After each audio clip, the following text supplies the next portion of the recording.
हमारा कोटद्दू के अंदर एक ग्रॉसरी स्टोर है। आइडिया ये था कि अपने ही शॉपिंग मॉल की चीज़ों को डिजिटलाइज कर दिया जाए दराज पे, और एक छोटे से शहर से बैठ के दराज पर बेचें। वहाँ से ये जर्नी स्टार्ट हुई और अल्हम्दुलिल्लाह आज हम पाकिस्तान के टॉप सेलर हैं दराज के। दराज पे क्यों मैं स्टोर बनाऊं, मैं शॉपिफाई पे स्टोर क्यों ना बनाऊं, इसको कैसे कंपैरिजन करते हो? दराज एक मार्केट प्लेस है जिस पर ऑलरेडी बहुत ट्रैफिक है। शॉपिफाई पे आपने जो भी ट्रैफिक लेकर आनी है खुद से लानी है। जब भी हमसे सवाल पूछा जाता है ना, हम ये रिकमेंड करते हैं कि अगर आप बिगिनर हैं ई कॉमर्स में, दराज से स्टार्ट करें और शॉपिफाई पे स्केल कर लें। स्टार्ट करते हुए क्या मुश्किलात पेश आई थी? पहला ऑर्डर कब मिला था? उसको फुलफिलमेंट करते हुए कोटद्दू से हर चीज मिल गई थी, कराची जाना पड़ा था, लाहौर जाना पड़ा था, या चैलेंजेस उसके बारे में बताओ। अच्छा सर, जैसे मैंने बताया कि अकाउंट बनाना तो इजी है। अब नेक्स्ट स्टेप है प्रोडक्ट को ढूंढना, वो भी एक क्राइटेरिया है उसके मुताबिक। कैसे क्या करें? अच्छा, क्राइटेरिया ये है कि product should be non breakable, non perishable, seasonal ना हो, ब्रेकेबल ना हो, बल्कि ना हो, और एक टूल होता है कम रहे एग्जैक्टली पहुंचाने की। फिर फर्दर टूल्स होते हैं जिससे हम इवेलुएट कर लेते हैं कि इस प्रोडक्ट पे हमारे फेलो कंपैरेटर्स को कितनी सेल्स आ रही हैं। अगर इस कीवर्ड पर हम भी रैंक हो जाएंगे तो टूल्स मौजूद हैं।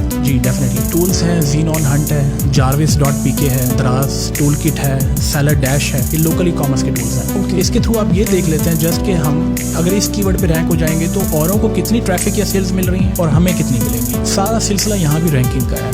आपने कीवर्ड पर रैंक होना है और सेल्स का आपने आधा भी चंक ले लिया तो आपका काम चलना शुरू। अच्छा, ज्यादा ट्रैफिक गूगल से आती है आपके स्टोर पे या विद इन स्टोर सर्च ज्यादा? Sir with in store SEO है इसका, यानी कि आपने for example tissue box search किया, ठीक है, तो टिश्यू बॉक्स का टूल बता रहा है कि सर्च वॉल्यूम है 22,000 का महीने का, उस पर कन्वर्जन रेट है 5%। तो उसके अकॉर्डिंग आपको उसके टॉप कीवर्ड, टॉप रैंकर होने की वजह से ऑर्डर्स मिलना शुरू हो जाते हैं। अब उसमें डिपेंड करता है कि आपका मार्जिन कितना है। मार्जिन क्या है वैसे? नॉर्मली अगर हम अमेज़न की बात करें तो अच्छा खासा मार्जिन होता है। सर अगर नेट प्रॉफिट की बात की जाए तो 20-25% निकल आता है दराज में। एक प्रोडक्ट मैंने चूज कर ली कि यार ये चीज़ बिकती है, अब उसको मैं सोर्स करने के लिए कहाँ जाऊँगा, ठीक है, रखूँगा कहाँ पे, उसकी जो ब्रांडिंग होगी वो कैसे होगी, और उसको लिस्ट करके रैंकिंग कैसे लाऊंगा ताकि मेरी वेबसाइट या मेरे स्टोर पे सेल जनरेट। अच्छा, इस सवाल से पहले ना मैं इसके दो बिजनेस मॉडल्स को आपको एक्सप्लोर करूंगा क्योंकि दोनों की अलग अलग रिक्वायरमेंट्स हैं। कि आया आप दराज पर एक इंडिविजुअल सेलर अकाउंट बनाना चाहते हैं या एक ब्रांड खड़ा करना चाह रहे हैं? आप एज एन इंडिविजुअल भी सेलर बन सकते हैं। Exactly. आप एक कंपनी के तौर पे भी वहाँ पे आ सकते हैं। बिल्कुल ऐसे ही। ठीक है। अब अगर आपने इंडिविजुअल के तौर पे अपनी सेलिंग जर्नी स्टार्ट करनी है तो simply you need legal documents में आपको CNIC और बैंक अकाउंट चाहिए। That's it. ईमेल है, फोन नंबर है, वो हर बंदे के पास होता ही है। इसके बाद आपने दराज पे अपना स्टोर खड़ा कर दिया, ये स्टोर क्रिएशन और वेरिफिकेशन का मरहला आपका पूरा हो गया।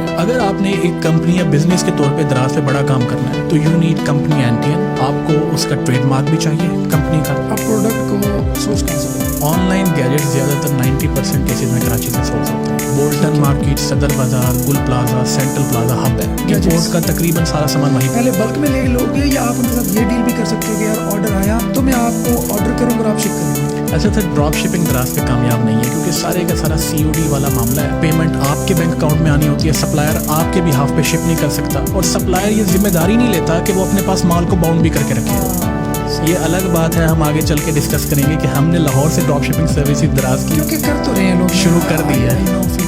सोर्सिंग की जहाँ बात चल रही है 90% केसेस में सोर्सिंग कराची से होती है क्योंकि ज़्यादातर गैजेट्स बिकते हैं। अब प्रोडक्ट लग गई, स्टोर रेडी हो गया, अब सबसे इम्पॉर्टेंट फेज है उसको खरीदार कहाँ से आएगा? उसको रैंक करना। जब तक वो प्रोडक्ट टॉप पर नहीं आएगी ना, वो बिकेगी नहीं। ठीक है। दराज पे एल्गोरिथम कुछ इस तरीके से सेट हुआ है कि पहले 10 बंदों को सेल मिलती है। पहले पेज पे होती है तकरीबन 25 से 30 प्रोडक्ट्स, उसमें से भी टॉप 10 को सेल आती है। और वाइल हंटिंग द प्रोडक्ट हमारा ये भी एक क्राइटेरिया होता है कि सेल इवनली डिस्ट्रीब्यूट हो रही है टॉप 10 में। ऐसा ना हो कि कोई ब्रांड डोमिनेंसी हो, उस पर आप रैंक ही ना हो पाए, और अगर हो भी जाए तो फायदा नहीं है ना। तो वो टूल्स हमारी मदद करते हैं कि पहले सेलर को 200 यूनिट्स की सेल आ रही है, दूसरे को 180 की आ रही है, तीसरे को 45 की आ रही है। चलें जी, अगर मैं भी टॉप 10 में रैंक हो जाऊंगा तो मुझे भी 20-30 यूनिट की सेल तो मिल ही जाएगी। अब वो तरीके बताओ ना, रैंक कैसे करना है?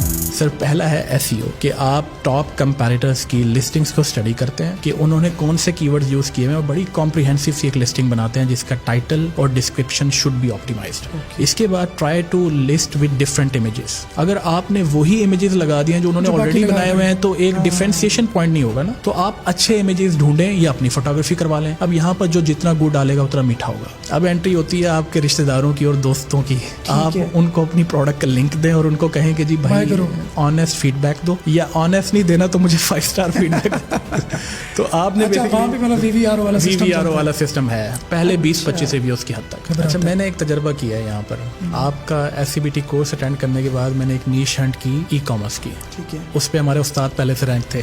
अच्छा कोई उस्ताद थे हमारे, तो हमने उनके मुकाबले में वेबसाइट रैंक की और अल्हम्दुलिल्लाह बहुत अच्छा रिस्पांस मिला। वो मेरे पहला एक इंडिविजुअल ऐसा वेंचर था जो मैंने एसईओ के तहत किया है, और गूगल की ट्रैफिक को मैंने एनालाइज किया कि यार अगर रैंक हो जाओ तो कैसे ट्रैफिक मिलती है। अब तक हम सिर्फ एड्स चला के बेच रहे थे। ज़ाहिर बात है, वो एक कंफर्ट जोन में आ जाते हो ना आप। लेकिन आई वुड सजेस्ट यू कि आप इंटरनेशनल जाओ। सेम एफर्ट अगर आप इंटरनेशनली करते हो, यूँ कह लो कि 50x 60x रिटर्न ज़्यादा मिलता है जितनी हम पाकिस्तान में एफर्ट करते हैं, काम ऑलमोस्ट सेम एफर्ट। तो क्या सजेशन या क्या मैसेज देना चाहोगे यंगस्टर्स को? यंगस्टर्स के पास सबसे बड़ी प्रॉब्लम है कि सरमाया नहीं है। उनके लिए मैसेज बड़ा सिंपल सा है कि मुल्क और यूनिवर्सिटीज़ को कोसना छोड़ें और सर्विसेज से थोड़ा सा सरमाया इकट्ठा कर लें। इसके बाद पाकिस्तान से स्टार्ट लें। अगर तो ई कॉमर्स कर रहे हैं, डेफिनेटली एसईओ के हवाले से अलग किस्म की सजेशन आ जाएगी। पाकिस्तान से स्टार्ट लें और उसको स्केल कर लें, बेशक ग्लोबली इंटरनेशनली जहां आपने जाना है। सर पाकिस्तान में इतनी पोटेंशियल है कि जो हमारे क्लाइंट्स हैं वो महीने के 8-8 10-10 लाख रुपए कमा रहे हैं हमारी सैलरी देने के बाद। तो अगर एक यंगस्टर सिर्फ सर्विसेज के काम में पाकिस्तान में आ जाए तो वो लखपति बन सकता है। अच्छा, सर्विसेज से याद आया,